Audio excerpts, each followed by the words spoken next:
Let me just share my screen. One moment, please.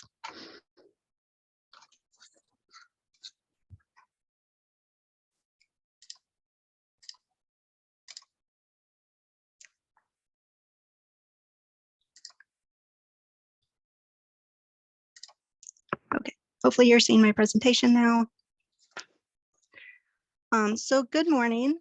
Thank you for joining me for my discussion on digitization best practices. My name is Sheila DeRoche. I began my career as a scanning tech with Internet Archive at the Library of Congress. In that position, I took on many different roles, including digitization of materials, item and metadata prep, quality assurance, and eventually management. I currently serve as the Digitization Workflow Supervisor at the University of Florida, where I am responsible for implementing a FADGI-compliant digitization workflow in our lab and conducting research on equipment and process improvements. In this morning's presentation, we're going to discuss why we need standards, determining the scope of your project, equipment and software recommendations, workstation considerations, file naming and formatting conventions, and how to submit materials to DLOC. So why do we need standards? Standards help us develop a unified approach to digital imaging. This ensures that all items within a project will be digitized consistently. Another important role of standards is future-proofing. When I was starting out in my career, many of the items we were scanning for the Library of Congress were books that had already been digitized by the Google Books project. However, it was determined that the scan quality was insufficient for the library's purposes, and therefore the books would need to be rescanned. Though we can't know how technology will evolve over the next years or decades, by digitizing items to the highest quality we can achieve now, we reduce the risk of needing to go back and do costly rescanning work. Of course, we can't have a conversation about standards and best practices without mentioning FADGI and Metamorphose. FADGI stands for the Federal Agency's Digital Guidelines Initiative. It was developed by the Library of Congress to articulate common sustainable practices and guidelines for digitized and born digital historical, archival, and cultural content. These standards are now used in digitization labs across America. Metamorphose is a similar set of guidelines developed by the National Library and National Archive of the Netherlands and commonly used in digitization projects across Europe. If you are beginning or working on a long-term or large-scale digitization project, then I highly recommend that you familiarize yourself with these guidelines and try to incorporate them into your project. However, smaller or short-term digitization projects may not have the resources to adopt a strict FADGI-compliant scanning operation, so this presentation attempts to distill the most important and easily achievable aspects of these guidelines. Determining scope. When preparing to start a new digitization project, the first thing you want to think about is what type of materials you will be digitizing. Are you planning to scan bound books, large newspapers, color photographs, film strips? Each of these different types of media will require a different approach to digitization. If you are starting a digitization project from scratch and are needing to purchase new equipment, the most important things you will need to consider is the maximum size of the materials you will be digitizing and the PPI you need to achieve. So what is PPI? PPI stands for pixels per inch and refers to the number of pixels contained within each inch of a digital image. Generally speaking, the higher the PPI, the better the image quality. For items going into DLOC, we recommend a minimum of 300 PPI for text-based materials and 600 PPI for photos. And recently, we've seen some grants requiring a minimum of 400 PPI for text-based materials. So the PPI you're trying to achieve can vary, but it's important to know this before purchasing any equipment. Large items and items scanned at a higher PPI will require a larger camera sensor than small items and items scanned at a lower PPI. You can scan a large item on a camera with a smaller sensor, but to achieve the PPI you want, it may require you to stitch the images together, which is a time-consuming process. If you have the resources, it's easier to invest in a camera with a larger sensor. I'd like to talk a little more about choosing your digitization equipment and software. This slide contains 2 examples of digitization setups we've recommended to deal partners over the last few years. I'm going to go into more detail about the component parts of these setups. While there are some applications in which a flatbed scanner may suit your needs, we're increasingly recommending a camera stand setup, as that will generally give you the best quality scans. So when considering a camera, besides sensor size, you want to think about what file format the camera shoots to. Since the preference for D-Log is TIFF images, we like to recommend cameras that can shoot directly to TIFF, like Nikon's, as that will save you time by eliminating the need to convert images to the correct file format. Recently, we've been recommending the Nikon D850, as this is a good camera for shooting larger format materials such as newspapers. For lenses, you want to make sure that you're using a fixed focus lens rather than a zoom lens, as this will ensure that your field of view does not change during shooting.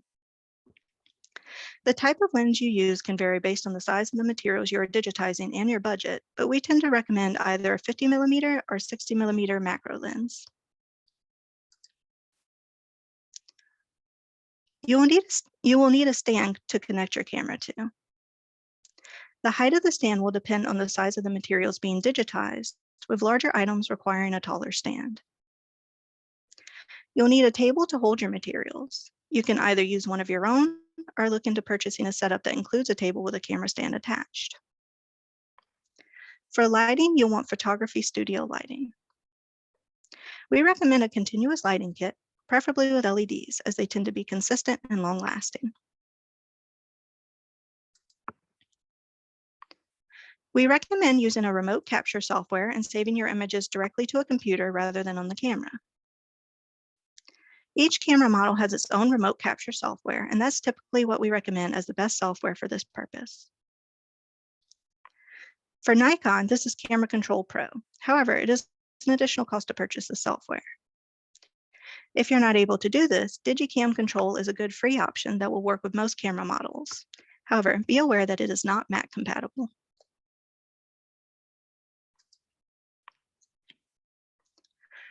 I also have some equipment recommendations that are not required, but may be helpful depending on the type of material you're digitizing. One is a book cradle. This is a helpful tool if you're digitizing bound materials, as the glass will help to press the book flat as you scan it. Another is a flatbed scanner. Though a camera stand is the preferred equipment setup, we recognize that not every partner will be comfortable with this setup. Although I would not recommend this for scanning rare items, for unbound general collections materials that will fit on the scanning bed, a flatbed scanner can be an appropriate piece of equipment. In our digitization lab, we utilize an Epson flatbed scanner, pictured here. If you have film strips to scan, that is going to necessitate a different setup than a camera stand.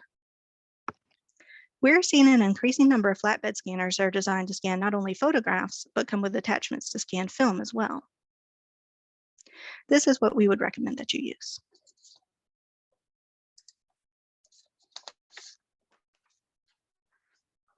For post-capture processing, we recommend Adobe Photoshop as the best option to make adjustments to your images. However, again, this is an added cost, so if that is not feasible, GIMP is a free software option that functions similarly to Photoshop. It is a good option if you are doing minimal post-capture processing, like cropping or straightening your images, but if you intend to do very complex post-capture processing, like color correction or stitching, Photoshop would be my recommendation.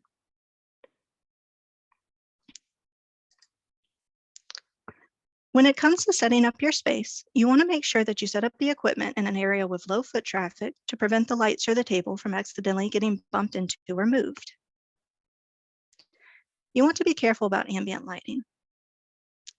Make sure you're not setting up near any windows, and if there is overhead lighting, make sure that it's consistent and not a light that gets turned on and off frequently throughout the day. And you want to also allow ample space for your camera stand and table, the lights, your computer, perhaps a cart for the materials, etc. The photo here is a picture of the large format setup in our digitization lab.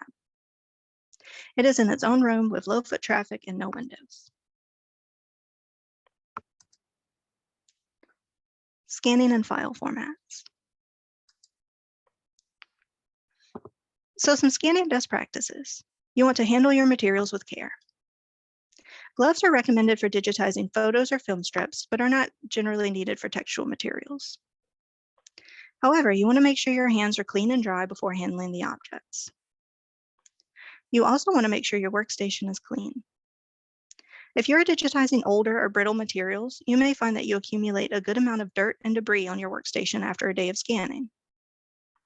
This could potentially get blown around and end up on your materials or your camera lens and cause problems with your scan, so it's good practice to clean your workstation every day.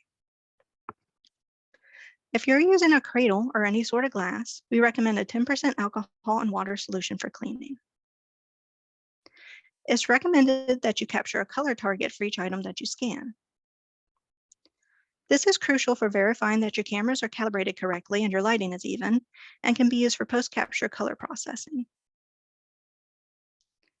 We recommend the Kodak Grayscale target as it is a low-cost solution, but there are several other color targets out there that can be used as well. For the best possible image quality, you want to make sure that your items are positioned in the center of your camera's field of view before you begin scanning.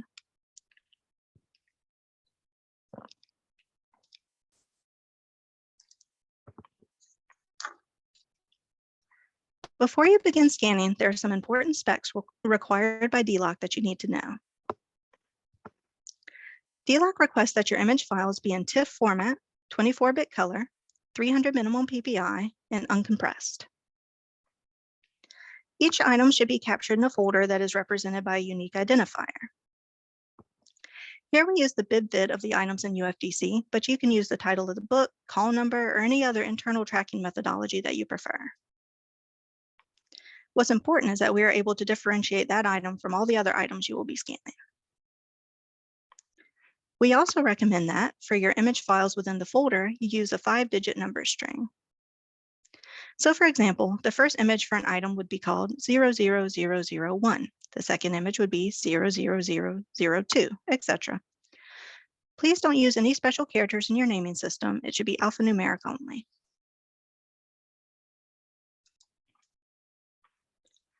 You may choose to do a variety of post-capture image processing on your images before submitting them to DLOC. These are the image processing actions that we regularly employ. The first is straightening. You want the text in your image to be straight, not only because it increases the readability of the page for the end user, but because it increases OCR ability. You'll have less accurate OCR results on pages in which the text is not straight. We also crop all of our images. We prefer to crop right to the edge of the page, as shown in the example here. However, this is personal preference. We know some institutions prefer to keep a border around the edge of their pages, and we've seen some recent grants that require a color target to be displayed with every image. Whichever method you choose is acceptable for DLOC. Color correction can be used to resolve issues with your image's tone scale and provide consistent coloration throughout your item. In order to do accurate color correction, you will need to ensure that a color target was scanned along with the item. Finally, stitching is a method of post-processing used on very large items. This is when you scan the item in sections, then stitch the sections together in Photoshop or another post-processing tool.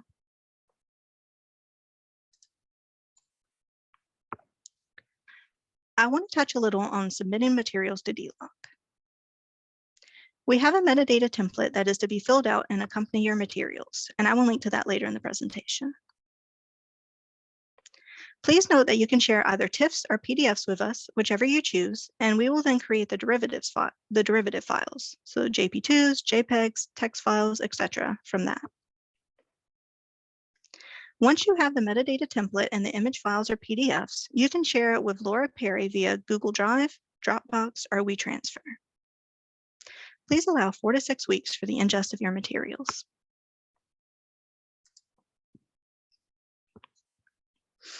This slide is an example of that metadata template I mentioned.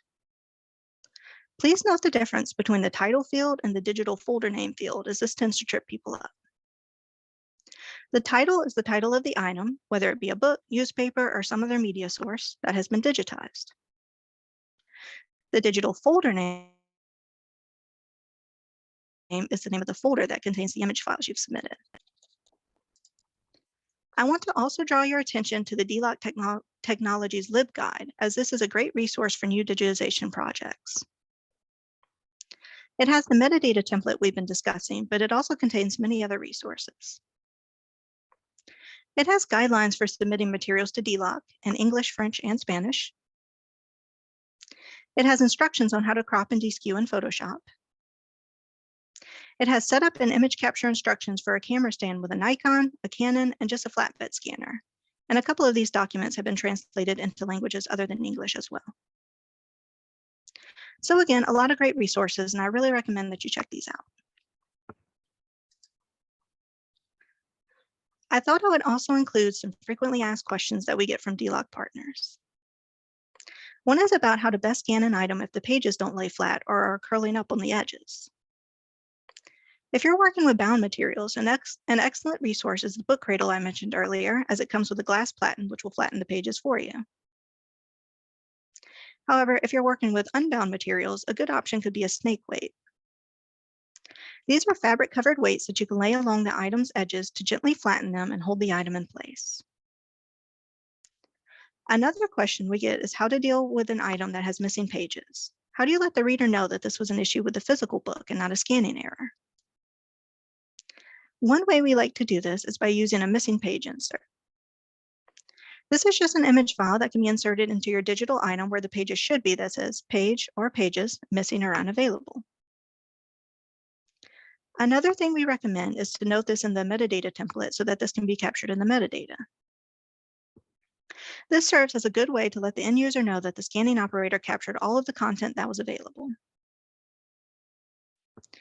Another common question is about the necessity of using TIFFs rather than JPEGs or other image formats, since TIFFs are so much larger.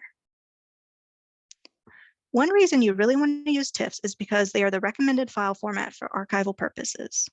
They're lossless, commonly used, and easily readable by a variety of programs. Another reason to use TIFFs is because Sobek, the software engine behind DLOC, will use these to create derivative files for you. Sobek is not able to create derivative files from JPEGs, for example.